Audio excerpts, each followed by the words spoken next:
الحمد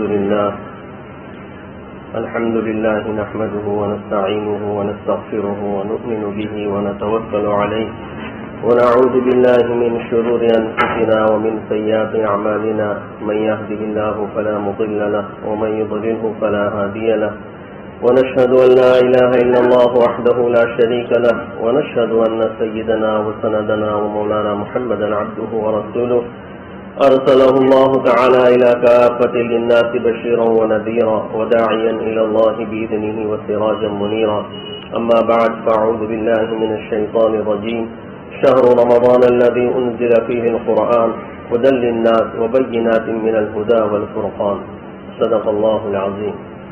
بزرگان محترم اور میرا عزیز ساتھیوں، گزشتہ رمضان سے پہلے بھی ایک مجلس ہوئی تھی یہیں رمضان کے متعلق ہی. یہ کچھ نوجوانوں نے محنت کی ہے شہر کے اعتبار سے، تو الحمدللہ ہر مہینے ایک مجلس ہوتی ہے مسائل وغیرہ کی، اور اس رمضان میں رمضان سے پہلے 2 مجلسیں ہوئی اور آج الحمدللہ 5 مسجدوں میں ہے. اللہ تعالیٰ اس کو خلوص اور للہیت کے ساتھ قبول فرمائے اور امت میں اس کا خوب فائدہ اللہ تبارک و تعالیٰ پہنچائے. رمضان کے متعلق بہت ساری باتیں ہم نے سنی ہیں، ہم سنتے ہیں جمعہ کے بیانوں میں، فضائل اعمال میں، فضائل رمضان میں بہت ساری باتیں رمضان کے متعلق ہمارے سامنے آتی ہیں.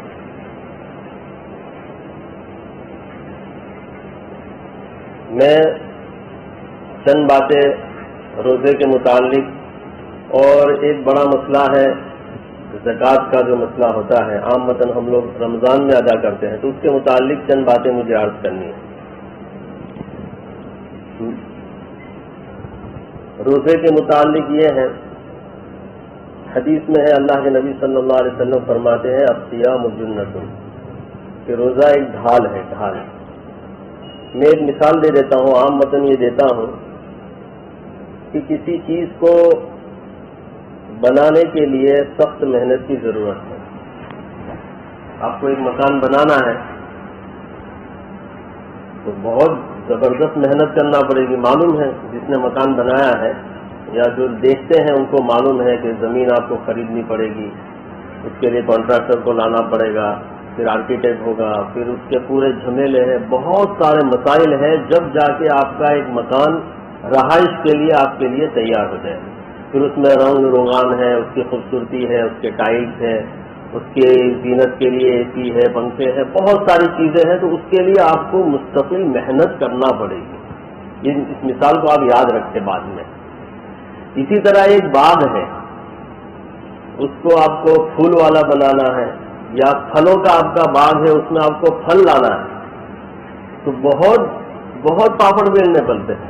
جو یہ کھیتی وغیرہ کا جو کام کرتے ہیں ان سے پوچھو، بلکہ بعض کسان وغیرہ ملتے ہیں. معاورات صاحب رحمۃ اللہ علیہ فرماتے تھے کہ ایمان بولے سب سے زیادہ مضبوط بولے کسان کا ہوتا ہے، کہ بولے دانا زمین میں ڈالتا ہے اور اس کی نگاہ آسمان پہ ہوتی ہے، کہ اب اللہ کے ہاتھ میں ہے کہ کیا ہوگا. ہمارے پاس تو ہم تجارت وغیرہ کرتے تو ہم کو تو معلوم میرے پاس یہ مال ہے، یہ بیچوں گا، یہ بیچوں گا، لیکن کسان کا ایمان یہ تو درمیان میں بات آ گئی. تو کوئی باغ ہے، آپ کو پھل حاصل کرنا ہے یا پھول حاصل کرنا ہے، تو آپ کو مالی رکھنا پڑے گا، چوکیدار رکھنا پڑے گا، پانی پہنچانا پڑے گا، اس میں کھاد ڈالنا پڑے گا، جب جا کے اس کی چیزوں کو آپ حاصل کر سکو. یہ 2 مثال ہیں، ایک مکان کی میں نے دی، ایک یہ باغ کی مثال. تو اس کے لیے محنت کرنا پڑتی ہے. اور اگر آپ کو اس مکان کو اجاڑنا ہے، اس باغ کو آپ کو اجاڑ دینا ہے، ختم کر دینا ہے، تو بتاؤ کیا محنت کرنا پڑے گی؟ کرنا پڑے گی بھائی؟ کچھ بھی نہیں. آپ مکان کو چھوڑ دو، تالا مار دو، مکان کو چھوڑ دو. آپ کتنا بھی بہترین مکان ہوگا، آپ چھوڑ دو، صاف صفائی چھوڑ دو، رنگ روغان چھوڑ دو، آپ کچھ مت کرو، بیٹھ جاؤ بس. چند دنوں میں، چند مہینوں میں، چند سالوں میں وہ کھنڈر ہو جائے گا، ختم ہو جائے گا. اسی طرح جو باغ ہے، آپ پانی ڈالنا چھوڑ دو، کھاد ڈالنا چھوڑ دو، تو چند دنوں میں ہی وہ ختم ہو جائے. بس بالکل بعین ہی یہی مثال ہے ہمارے ایمان کی، ہمارے اسلام کی، ہمارے اعمال کی، کہ ہم کو اس میں محنت کرنی پڑے گی. اگر محنت کرے گے تو یہ بنے گا، محنت نہیں کرے گے تو یہ ختم ہوگا۔ بہت سادہ مثال، قاری طیب صاحب رحمۃ اللہ علیہ نے یہ مثال دی تھی، میں نے بہت سال پہلے پڑھی تھی، عجیب مثال دی ہے۔ تو اب یہ روزہ ہے، رمضان ہے، مشقت ہے، مشقت محنت ہے، نماز پڑھنی ہے 5 وقت کی، مشقت ہے، محنت ہے، تو آپ کو کرنا پڑے گی۔ ہم ایمان والے ہیں، ہم کو یہ محنت کرنا پڑے گی۔ اگر ہم نے محنت کی تو ہم اس کا ثمرہ حاصل کریں گے، ورنہ اللہ ہماری حفاظت کرتا ہے۔ اب ہو کیا گیا ہے کہ ہم کچھ کرنا نہیں چاہتے ہیں۔ میں پڑھتا ہوں تو عجیب، قرآن جب پڑھتے ہیں نا آدمی، قرآن پڑھو، مسلمان قرآن پڑھتا ہی نہیں ہے، ہر زبان میں ہے آپ کے پاس، تفسیر پڑھو، ایک مسجد کا آپ کا امام ہے، اس کے ساتھ بیٹھ جایا کرو، آپ گھر پہ پڑھو، جہاں آپ کو وقت ملے 10 منٹ 15 منٹ قرآن کو پڑھو۔ یہ اللہ تعالیٰ ہم سے خطاب کر رہے ہیں، ہم جانتے ہی نہیں اس کو کہ اللہ ہم سے کیا کیا خطاب کر رہے ہیں اور کیا کیا بتلا رہے ہیں۔ بنی اسرائیل کا ہے کہ حضرت موسیٰ علیہ السلام کو فرمایا کہ فاذهب انت وربك فقاتلا انا هاهنا قاعدون، کہ آپ اور آپ کا رب جائے اور فرعون سے لڑے، ہم تو لڑنے والے نہیں، کچھ کرنا نہیں چاہتے۔ آج کا مسلمان اور ہم لوگ، میں بھی اس میں شامل ہوں، کہ ہم لوگ کرنا کچھ نہیں چاہتے ہیں، اور چاہیے کیا ہم کو؟ سب کچھ چاہیے کہ اللہ ہمارے روزی کے مسئلے ایک دم سے حل کر دے، ہماری اولاد کے مسئلے بالکل حل کر دے، ہماری نوکری دھندے کے مسئلے اللہ حل کر دے، اور جنت تو ہم کو بس ایسے ہی مل جائے، ہم کو کچھ کرنا ہی نہیں پڑے۔ ہاں اللہ کے ہاتھ میں ہے، اللہ کسی کو دے دے تو اس پہ کسی کا وہ نہیں ہے، لیکن ہم کرنا کچھ بھی نہیں چاہتے ہیں اور چاہیے ہم کو سب کچھ۔ اسی طرح یہ دنیاوی اعتبار سے بھی جو ہمارے اس ملک کے حالات ہیں، اس اعتبار سے بھی مسلمان اپنے بارے میں کیا سوچ رہا ہے اور کیا فکر کر رہا ہے؟ کچھ بھی نہیں کر رہا ہے، بس اللہ کے حال پہ چھوڑ رہا ہے۔ اگر سب چیزیں تکوینی ہوتی، اللہ ہی کی طرف سے ہوتی، تو اللہ یہ انبیاء کا جو نظام قائم فرمایا اور حضور پاک صلی اللہ علیہ وسلم کی جو قربانیاں ہیں، جو سب سے اعلیٰ نبی ہیں اور جو اللہ کے سب سے چہیتے ہیں، ان کو اللہ تبارک و تعالیٰ نے جنگوں میں مبتلا فرمایا اور کیسی کیسی تکالیف میں ڈالا، تو اس کا مطلب یہ ہوا کہ مشقت اٹھانا ہی پڑے گی، ہم تکلیف ہم کو دین حاصل کرنے کے لیے اٹھانا ہی پڑے گی۔ تو یہ رمضان کا جو روزہ ہے، تو رمضان میں بھی ہم کو تھوڑی سی مشقت اٹھانا پڑتی ہے۔ روزہ ہے بھائی، سحری 3 بجے کون اٹھ کے کھاتا ہے بھائی؟ بتاؤ دنیا میں کون سا آدمی کو آپ بولے 3 بجے کھانے آ جانا میرے گھر دعوت، آئے گا کوئی سحری میں؟ بھائی بولے گا بے وقوف آدمی ہے، دعوت دیتا ہے اور 3 بجے کی دعوت دیتا ہے۔ تو یہ اللہ تبارک و تعالیٰ نے ایک مستقل نظام رکھا ہے۔ تو روزہ جو ہے یہ ایک ڈھال ہے، جب تک کہ آدمی روزے کے حقوق کو ادا کرے۔ اسی طرح روزہ ہم رکھ لیتے ہیں، لیکن اس روزے کی حفاظت بھی ہمیں کرنی ہے۔ روزہ رکھ لینا بھی آسان ہے، لیکن اس روزے کو بچا لینا یہ اس سے زیادہ تھوڑا مشکل ہے، کہ ہم ایران توران کی باتوں میں، غفلتوں میں، ہنسی مذاق میں، ایسی باتوں میں ہم مبتلا ہو جاتے ہیں کہ ہماری یہ جو محنت ہے وہ ضائع ہو جاتی ہے۔ افطار کے وقت سے پہلے تک ہمارا روزہ ضائع ہو جاتا ہے۔ اس امت پر روزے پہلی امتوں پہ بھی فرض تھے، لیکن اس امت پر اللہ تبارک و تعالیٰ نے روزے کے متعلق 5 انعام بھی عطا فرمائے۔ پہلا ہے کہ روزے دار کی جو معدے سے نکلنے والی جو بو ہے، یہ اللہ تبارک و تعالیٰ کو مشک سے زیادہ پسندیدہ ہے، شیاطین اس میں قید کر دیے جاتے ہیں، اور روزہ دار جب تک روزے کی حالت میں رہتا ہے فرشتے اس کے لیے مغفرت کی دعا کرتے ہیں۔ اور رمضان کے اخیر میں چوتھا انعام یہ ہے کہ جہنم سے بری کا اس کو پروانہ دے دیا جاتا ہے۔ یہ معمولی چیز نہیں ہے۔ آج ہم لوگ جہنم کے تذکرے بھول گئے، ہم لوگ جہنم کے تذکرے نہیں کر رہے۔ قرآن آپ دیکھو بھرا پڑا ہے جہنم کے تذکرے سے، ایسے ایسے عذاب قرآن بیان کر رہا ہے کہ ہم جس کا تصور نہیں کر سکتے۔ تو یہ چوتھا انعام ہے۔ اور 5واں انعام کہ جنت کو اس امت کے روزے داروں کے لیے سنواری جاتی ہے، یہ بھی اس امت کی خصوصیت ہے۔ تو گناہ کا جو معاملہ ہے، جہنم کا جو معاملہ ہے، اس پہ 2-3 باتیں ہمارے نوجوان ہیں تو میں عرض کر دوں کہ بہت سارے گناہوں میں ہم مبتلا ہیں۔ آج کل کے مسلمان کم ہے ایسے جو شراب نوشی میں مبتلا ہے، اور ایک گناہ جو ہے زنا کاری کا، مجھے معاف فرمائے کہ اس میں دنیا کی تمام اقوام اس تیزی سے مبتلا ہو رہی ہے کہ جس کا کوئی حساب نہیں. آج شادی بیاہ یہ مشکل ہو گئی اور زنا بالکل آسان ہو گیا. دیکھو آپ غور کرو، آپ کو پتہ چلے گا زنا بہت آسان ہو گیا. اور زنا اتنا بدترین گناہ ہے، اتنا بدترین گناہ ہے کہ یہ آپ کے تمام اعمال کو ختم کر دے گا، تمام اعمال کو ختم کر دے گا. اور اس کی جو جہنم میں جو اس کا عذاب ہے، زانی کی شرمگاہ، اللہ ہم سب کی حفاظت فرمائے، زانی کی شرمگاہ اللہ تبارک و تعالیٰ فرماتے ہیں پہاڑوں کی برابر ہو جائے گی، پہاڑوں کی برابر ان کی شرمگاہیں ہو جائے گی. کیسا عذاب ہوگا زانی کا. تو یہ رمضان کے مہینے میں بھی چند لوگ ہیں جن کی اللہ تبارک و تعالیٰ مغفرت نہیں فرماتے. ایک شراب کا عادی ہے، ایک ماں باپ کا نافرمان ہے، اور ایک کینہ رکھنے والا ہے. ہاں، کینہ ایک تو ہوتا ہے بغض رکھتے ہیں، کسی سے مجھے دشمنی ہے، اس سے مجھے دشمنی ہو گئی تو میں اس سے سلام نہیں کر رہا ہوں، اس سے بات نہیں کر رہا ہوں، مجھے یہ آدمی پسند نہیں، تو یہ تو بغض ہے. اور ایک ہے کینہ. کینے کو بھی سمجھو، کینہ کسے کہتے ہیں کہ میرا یہ نیت رہے کہ اس کو نقصان کیسے پہنچے. یہ بہت بدترین گناہ ہے. یہ بھی اللہ تعالیٰ ہماری اس سے بھی حفاظت فرمائے. تو کینے سے بھی ہم لوگ بچیں. تو ایسے بہت ساری روایت میں اور بھی بہت قسم کے لوگوں کو بیان کیا گیا ہے کہ جن کی ایسے دنوں میں بھی اللہ مغفرت نہیں فرماتا. لیکن دیکھو اللہ تبارک و تعالیٰ کا مغفرت کا دروازہ کھلا ہوا ہے. ہم سے جو غلطیاں ہو گئی ہیں، پہلے جو غلطیاں ہم سے ہو چکی ہیں، تو اس کے لیے اگر اللہ تعالیٰ کا دروازہ ایسا کھلا ہے کہ کوئی گناہ ایسا نہیں ہے کہ جو اللہ معاف نہیں فرمائے، معاف فرما دے. بس ہمیں صرف اللہ کے آگے سچی پکی توبہ کرنی ہے کہ اللہ آئندہ اس گناہ میں مبتلا نہیں ہوگا، اللہ معاف فرما دے. دوسری ایک بات ہے رمضان کے متعلق کہ روزے میں ہم لوگ جو ایک عام سے عام حدیث ہے، بلکہ بخاری شریف میں اور مسلم شریف میں حدیث احسان کے نام سے مشہور حدیث ہے کہ حضرت عمر رضی اللہ تعالیٰ عنہ اور حضرت ابوبکر صدیق رضی اللہ صحابہ آپ صلی اللہ علیہ وسلم کے پاس تشریف فرما تھے، اور ایک شخص نوجوان بالکل سیاہ داڑھی والے سفید لباس میں، ان کے چہرے سے پانی گویا ٹپک رہا ہے، وہ اللہ کے نبی صلی اللہ علیہ وسلم کی خدمت میں حاضر ہوئے اور اللہ کے نبی صلی اللہ علیہ وسلم کے گھٹنوں سے گھٹنے لگا کر بیٹھ گئے.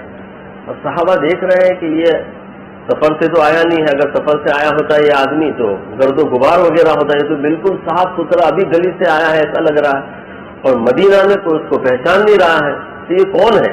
اور آپ صلی اللہ علیہ وسلم کے گھٹنے سے گھٹنے لگا دیا اور سوال کیا اللہ کے نبی صلی اللہ علیہ وسلم سے، مل ایمان، ایمان کیا ہے؟ اللہ کے نبی صلی اللہ علیہ وسلم نے آمنت باللہ وملائکتہ وکتبہ ورسولہ والیوم القدر والقدر خیرہ وشرہ من اللہ تعالی والبعث بعد الموت. کہا صدقت، یہ اللہ کے نبی آپ نے سچ فرمایا. اب لوگوں صحابہ کو تعجب کہ سوال بھی خود کر رہے ہیں اور پھر آپ صلی اللہ علیہ وسلم کی تصدیق بھی خود کر رہے ہیں. پھر پوچھا مل اسلام، اسلام کیا ہے؟ تو کہا نماز، روزہ، زکوٰۃ، حج، جو اسلام کے جو ارکان ہیں وہ بیان کرنا. کہا صدقت یا رسول اللہ صلی اللہ علیہ وسلم. پھر پوچھا مل احسان، مجھے جو بات کرنی اس حدیث میں یہ احسان پر کہ مل احسان، کہ احسان کیا ہے؟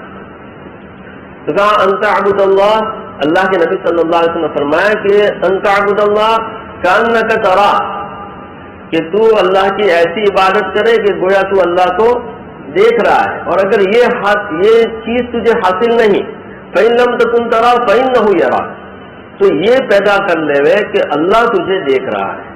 تو دیکھو یہ جو روزہ ہے، روزہ، یہ احسان کو میں یہاں لا رہا ہوں کہ یہ جو روزہ ہے، ایک ادنا سے ادنا مسلمان بھی روزہ رکھتا ہے تو اس کو معلوم ہے کہ میں ایک قطرہ بھی پانی کا گلے سے نیچے نہیں اتار سکتا اور نہیں اتارے گا.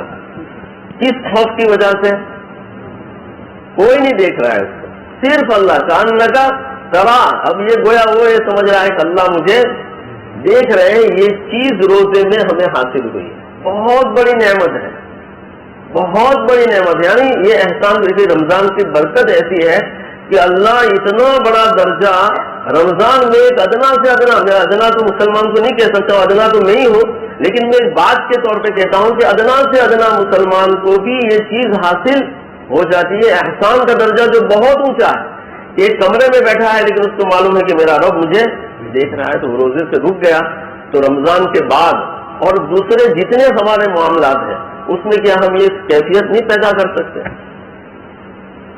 تو ہم تمام گناہ سے بچ جائیں گے، ہماری زندگی سنور جائے گی، ہم تمام قسم کے گناہوں سے بچ جائیں گے اگر یہ چیز ہمارے اندر پیدا ہو گئی۔ یہ احسان تو رمضان کے بعد بھی ہمیں یہ چیز ہمیشہ ذہن میں رکھنی ہے کہ میرا اللہ مجھے دیکھ رہا ہے۔ اگر یہ چیز سب کو حاصل ہو گئی تو وہ کامیاب ہے، دنیا میں بھی کامیاب ہے اور آخرت میں بھی وہ کامیاب ہے۔ بس یہ چند باتیں تھی جو میں نے عرض کر دی۔ روزے کے متعلق کسی کو اگر کوئی مسئلہ ہو تو وہ معلوم کر سکتا ہے، کیونکہ ہم لوگ زیادہ وقت اس میں لیتے نہیں ہیں۔ ہاں، زکوٰۃ کے بارے میں، زکوٰۃ 4 چیزوں پر فرض ہے۔ ایک تو سونا ہے، چاندی ہے، کیش ہے اور سامان تجارت ہے۔ دیکھو اس کو بہت اچھی طرح سمجھ لو۔ کل بھی ایک آدمی نے بیچارہ پوچھتے ہیں تو انہوں نے سوال کیا کہ میرے جو تجارت کا سامان ہے اور میری جو اگرانی ہے، لوگوں سے پیسہ لینے کا باقی ہے، تو مولانا اس سے زکوٰۃ نکالنی ہے یا نہیں نکالنی؟ تو 2 شکل ہے۔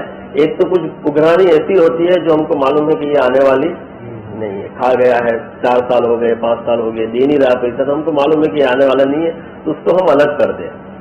اور ایک اگرانی ایسی ہے جس کو معلوم ہے کہ بھائی یہ آدمی یقیناً یہ پیسے آنے والے ہیں، تو وہ ہمارے زکوٰۃ کے نصاب میں ہمیں گننا پڑے گا، وہ گویا ہمارا بیلنس ہے۔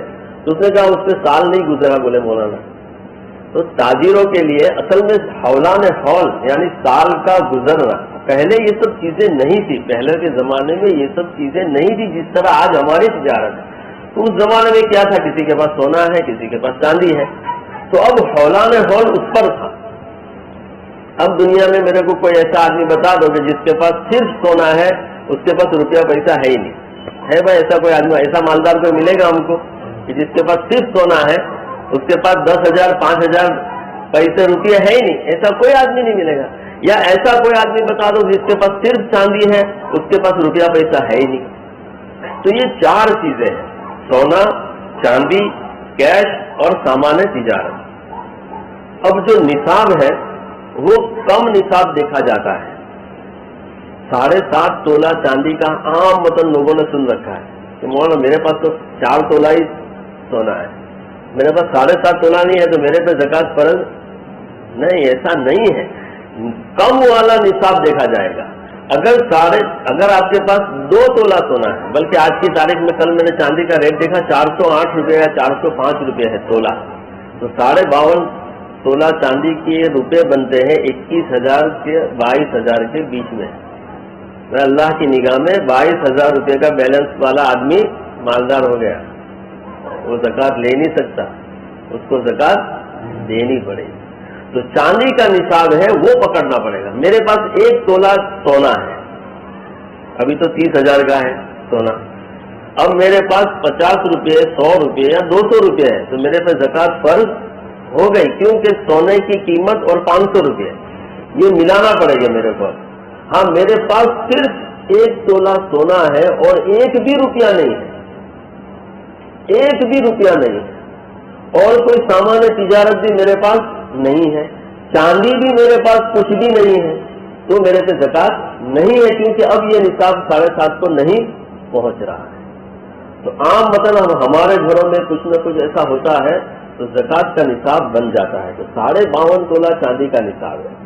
تو اب یہ سونا، چاندی اور کیش، یہ تو آپ کو معلوم ہے کہ بہت آسان ہے کہ آپ نے گھر میں پڑا ہے بھائی 2 تولہ سونا ہے، 5-6 تولہ چاندی ہے اور 10-20 ہزار روپے بیلنس پڑا ہے، تو آپ سونے کا بھاؤ نکال لو، چاندی کا بھاؤ نکال لو اور پیسہ آپ ٹوٹل ملا کر دیکھ لو بھائی کتنا ہوا، بھائی 2 لاکھ روپیہ ہوا، تو 2 لاکھ سے آپ کو 2.5% زکوٰۃ نکال دیں گے۔ یہ بہت آسان ہے۔ اب جو سامان تجارت ہے، میں وقت لے سکتا ہوں میں اور 2-5 منٹ؟ تو سامان تجارت کس کو بولتے ہیں؟ میری دکان ہے، چپل کی دکان ہے میری، یا میری کپڑے کی دکان ہے، یا میرے سونے چاندی کی دکان ہے، یا کسی بھی چیز کے میرے پاس تجارت کا سامان ہے، بھائی 5 لاکھ کا اسٹاک ہے، 10 لاکھ کا اسٹاک ہے، 4 لاکھ کا اسٹاک ہے، تو مجھے وہ گننا ہے وہ پیسے، اور میرا جو بیلنس ہے وہ بھی مجھے گننا ہے، میرے پاس جو سونا چاندی ہے اس کو بھی ملانا ہے۔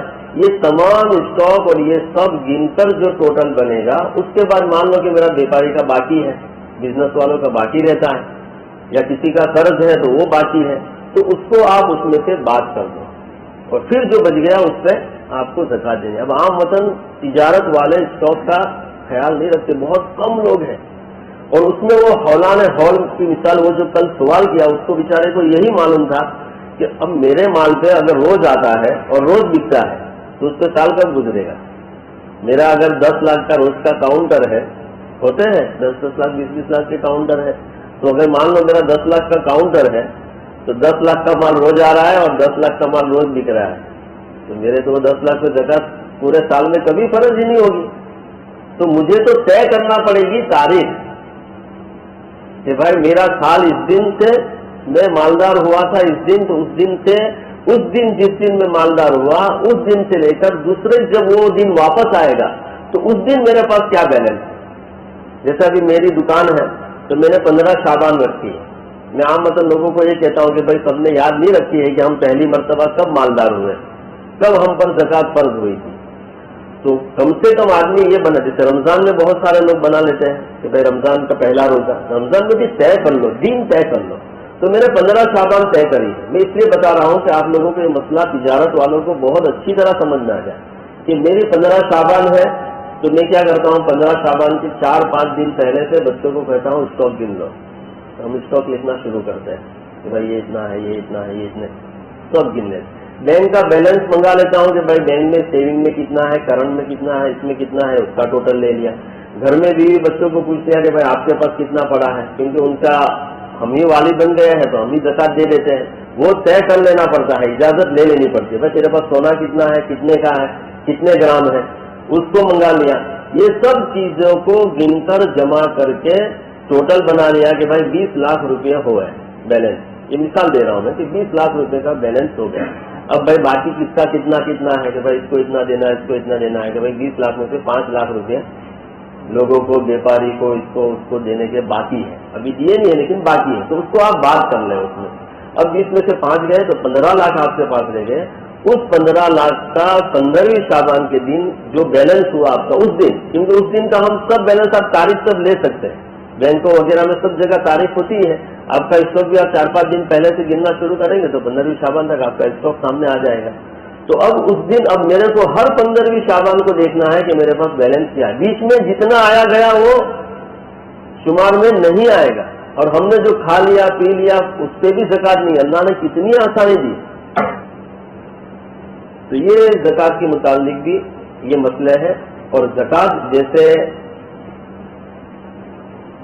روزہ جو ہے, روزہ بھی یہ زکات ہے, یہ بدن کی زکات, اور مال کی زکات, یہ یاد آ گئی بات کہ مال کی زکات یہ ہے, مال کو زکات دینے سے مال پاک ہو جاتا ہے, تو روزہ رکھنے سے انسان کا بدن بھی پاک صاف ہو جاتا ہے, اور دونوں اعتبار سے, روحانی اعتبار سے بھی اور جسمانی اعتبار سے بھی. آج کل بہت ساری ریسرچ ہو رہی ہے.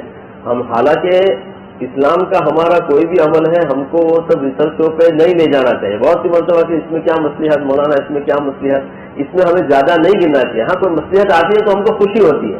جیسے ابھی بہت لیٹسٹ آئی ہے, نوبل پرائز کسی کو ملا ہے جنہوں نے روزے پر یہ کی ہے, کینسر پر یہ کی ہے ریسرچ, کہ کینسر کے لیے اگر پیشنٹ کو بچانا ہے تو کیا کرنا چاہیے. انہوں نے کہا کہ سال میں 20-25 دن اگر اس کو آپ بھوکا رکھو, 10 سے 12 گھنٹے بھوکا رکھو, تو کینسر کے جرمز وہ کھا جاتی ہے, باڈی کم ہو جاتے ہیں, ختم ہو جاتے ہیں. تو یہ تو اللہ تبارک و تعالیٰ نے تو انسان کے رستے تو بہت ساری حکمتیں ہیں, کوئی ایک حکمت نہیں, لیکن یہ بھی آج پتہ چلی. تو الحمدللہ اللہ تبارک و تعالیٰ نے ہمیں موقع عطا فرمایا ہے رمضان کے مہینے کا. اللہ تعالیٰ ہمیں اس کی قدر کرنے کی توفیق عطا فرمائے. اور ایک تراویح جو ہے, تراویح, اس میں ہم لوگ بہت سستی کرتے. کل 6ٹھی تراویح تھی اور ہماری مسجدیں خالی ہو گئی, خالی ہو گئی مسجد. کیوں مسلمان سمجھتا نہیں؟ اللہ نے اتنا بہترین موقع ہمیں دیا ہے, 1 مہینہ دیا ہے. اور تراویح کے علماء سے میں نے سنا ہے کہ ایک سجدے پر 1500 نیکی ہے, ایک سجدے پر. تراویح کا فرض نماز میں وہ سب چھوڑ دو, اس کی تو بہت زیادہ فرض ہے. تراویح کے ایک سجدے پر 1500 نیکی. تو کتنے سجدے ہوتے ہیں؟ 20 دونی 40, 15 چوک 60, 60,000 ہوئے, 60,000 ہو گئے. 15 چوک 60,000 نیکی ایک دن کی, اور پورے مہینے کی آپ گنو اور یہ معمولی مت سمجھو، جب ہماری آنکھ بند ہوگی نا، واقعی میں ہم نے پڑھا نہیں، ہم قرآن پڑھیں گے تو معلوم پڑے گا کہ قیامت کا جو مسئلہ ہے وہ کتنا مشکل ہے، بہت مشکل ہے۔ آج مسلمان نے اتنا آسان سمجھ رکھا ہے جنت کو، وہ کافر کو بے دھڑے سے بول دیتا ہے کہ یہ جہنم ہے، اور خود کے عمل کوئی ٹھکانہ نہیں اس کا، نہ نماز کا ٹھکانہ ہے، نہ گناہوں سے بچتا ہے، نہ روزے کا ٹھکانہ ہے، کسی چیز کا ٹھکانہ نہیں، اور وہ بنداس بول رہا ہے کہ کافر جہنم میں جائے گا۔ اللہ ہماری حفاظت کرنا ہے۔ بس یہ چند باتیں تھی، کسی کو اگر کوئی سوال کرنا ہو روزے کے متعلق یا زکوٰۃ کے متعلق تو سوال کر سکتا ہے۔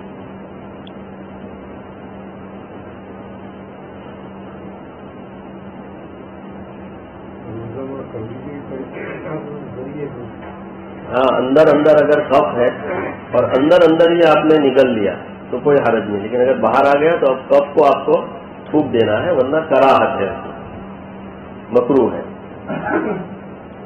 دوسرا، گزشتہ بہت سارے مسائل روزے کے بھی آ گئے تھے۔ ہاں، ایک مسئلہ آپ روزے کا بتا دوں، حالانکہ آپ لوگوں کو بہت تعجب ہوگا، لیکن عوام میں بھی یہ چیزیں آنی چاہیے کہ روزے میں ہم جو استنجا کرتے ہیں، بڑا استنجا، تو اس میں جو پانی کا استعمال ہے بڑے استنجے میں، تو اگر کسی کا وضو زیادہ باہر آتا ہے تو وہ روزے کی حالت میں اس میں احتیاط کرے، ورنہ اگر پیچھے کے راستے سے بھی پانی چڑھے گا، ہاں نے لکھا ہے اسلام میں، اللہ کے نبی صلی اللہ علیہ وسلم فرماتے ہیں کہ ہمارے لیے مسائل میں کوئی شرمندگی نہیں ہے، اسلام تو بہت پاکیزہ مذہب ہے، ہر چیز میں اس نے تفصیل بیان کی، تو اس میں بھی بیان کیا ہے فقہاء نے کہ پیچھے کے راستے سے پانی اوپر چڑھ جائے تو روزہ آپ کا ٹوٹ سکتا ہے۔ اسی لیے اینیمیا کیا بولتے ہو، جس کو قبض ہو جاتا ہے، تو اینیما آپ نہیں ڈال سکتے روزے میں، کیونکہ اس سے روزہ ٹوٹ جائے گا۔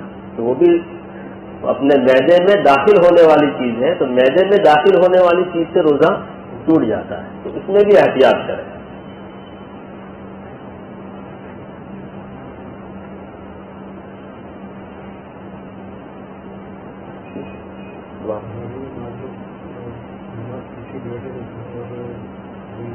ہاں، ایک مسئلہ یہ ہے بہت سالوں سے چلتا ہے کہ تراویح ہوتی ہے، یہ وہاں بھی آیا تھا گزشتہ اس میں بھی مجلس میں، لیکن میں اس میں بہت نرمی کا معاملہ اختیار کرتا ہوں کہ عام مطلب شکایتیں ہیں کہ تراویح شروع ہوتی ہے اور پیچھے لوگ بیٹھے رہتے ہیں، نماز نہیں پڑھتے ہے نا، کوئی بات کر رہا ہے، کوئی کیا کر رہا ہے۔ دیکھو، مسجد کا جہاں تک ادب اور احترام ہے، اس میں بھی بہت حدیث میں وعید ہے کہ فرشتے لعنت فرماتے ہیں، فرشتے، اور کہتے ہیں بددعا دیتے ہیں، لعنت نہیں بددعا دیتے ہیں کہ پہلے تو اسے کہتے ہیں کہ اللہ کے بندے چپ ہو جا، پڑھا ہے میں نے کہ بندے تو چپ ہو جا، خاموش ہو جا، اللہ کے گھر میں ایران توران کی باتیں مت کر، چپ ہو جا۔ پھر بھی نہیں وہ چپ ہوتا ہے تو پھر ایک موقع دیتے ہیں اور کہ اللہ کے دشمن چپ ہو جا، پہلے تو کہتا ہے اللہ کے بندے چپ ہو جا، پھر کہتا ہے اللہ کے دشمن۔ دیکھو آیا کہاں ہے وہ، سوچے ہم اس کو، بہت سارے جمعہ میں بھی ہمارے نوجوان اوپر آتے ہیں اور پھر باتیں کرتے ہیں۔ مسجد ہم نے بات کرنے کی جگہ بنا لی، دیکھو مسجد کے باہر بات نہیں کرتے، آتے بات کرتے آتے اور پھر مسجد میں آ کے بات شروع، کیا ہوا ادھر ہوا، یہ ہنسنے کی بات نہیں ہے واقعی میں، کہ دیکھو یہاں تو فرشتہ کہہ رہا ہے کہ یہ اللہ کے دوست یا اللہ کے بندے چپ ہو جا، پھر کہتے ہیں اللہ کے دشمن چپ ہو جا، اور پھر بھی وہ خاموش نہیں ہوتا ہے تو اے اللہ تیری زندگی اور سب کو اللہ برباد کر دے، ایسی بددعا دیتا ہے۔ تو پھر ہم روتے پھرتے ہیں کہ میرا یہ کام نہیں ہو رہا ہے، میرا یہ کام ہے، تو ہم تو مسجد میں آ کے بھی گناہ کا کام کر رہے ہیں۔ ایک غیر مسجد میں آتا ہے نا تو مسجد کا احترام کرتا ہے، مسجد میں آتے صاف کرے گا، وہ چپل وہ کرے گا، ڈرے گا، آنے کے لیے ڈرتے کہ بھائی ہم مسجد میں کیسے جا رہے ہیں، اس کو بھی معلوم ہے مسجد، اور مسلمان بالکل بنداس آ رہا ہے، کچھ بھی پرواہ نہیں۔ تو یہ تراویح میں جو بیٹھے رہتے ہیں بھائی، وہ میری عمر ہو گئی 49 سال کی، تو تقریباً 40 سال سے تو میں بھی دیکھ رہا ہوں، تو وہ کچھ لوگ ایسے رہنے ہی والے ہیں۔ ہمارا کام ہے صرف بتا دینا، زبردستی کرنا نہیں، زبردستی نہیں کرنا۔ بولتے ہیں 8 رکعت ہوتی ہے، بولے کچھ 8 رکعت پڑھتے ہیں، میں نے کہا جس کو پڑھنا ہے 8 رکعت وہ 8 پڑھ لیں۔ ہمارے پاس 20 رکعت کی دلائل ہے، اور حضرت عمر رضی اللہ تعالیٰ عنہ کے زمانے سے 1400 سال ہو گئے، یہ 1440 ہجری ہے، تو تقریباً 1400 سال ہو گئے، یا 1400 میں کچھ کم سال ہوئے، دونوں حرمین، یہ سب سے بڑی دلیل یہ دے دینے کی کسی کو بھی کہ دونوں حرمین میں، مکہ اور مدینہ میں آج تک 20 رکعت ہو رہی، حالانکہ وہاں بہت زور لگا رہے ہیں 8 رکعت. اہل حدیث والے ہیں، دوسرے بہت سارے ایسے مسلک والے ہیں جو حرم میں بھی 8 رکعت کے لیے بہت زور لگا رہے ہیں کئی سالوں سے. لیکن اللہ کا شکر ہے الحمدللہ کہ آج تک 1400 سال سے حضرت عمر کی سنت وہاں زندہ ہے. تو ہمارے لیے بہت بڑی دلیل ہے 20 رکعت. اور اللہ نے موقع دیا ہے، بھائی 8 والا بہتر ہے کہ 20 والا بہتر ہے کہ نہیں؟ جب سنت موقع پڑھنی ہے تو بھائی 20 رکعت پڑھنے والا بہتر ہے 8 رکعت پڑھنے والے سے. اگر تم کو 8 وہ بولتے انہوں نے کہا کہ 8 ہی پڑھنا تھا کہ 8 بھی نہیں پڑھے گے تو چلے گا، بھائی کیا ضرورت، کیوں پڑھتے ہو 8 بھی؟ تم کو کم کرنی ہے تو 8 بھی مت پڑھو. تو بحث نہیں کرنی ہے ہمیں، جو 8 پڑھتا ہے اس کو کہو بھائی پڑھو تم 8. ہم تو 20 پڑھتے ہیں، ہم 20 پوری پڑھیں گے.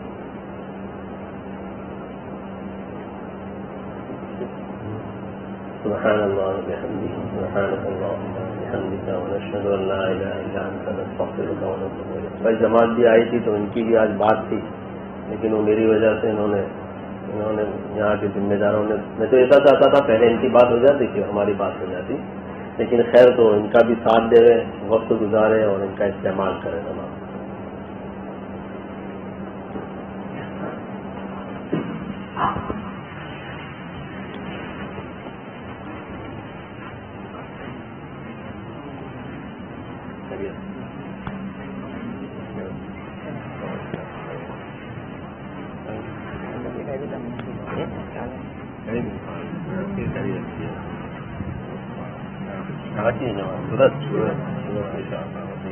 لگا تو صورت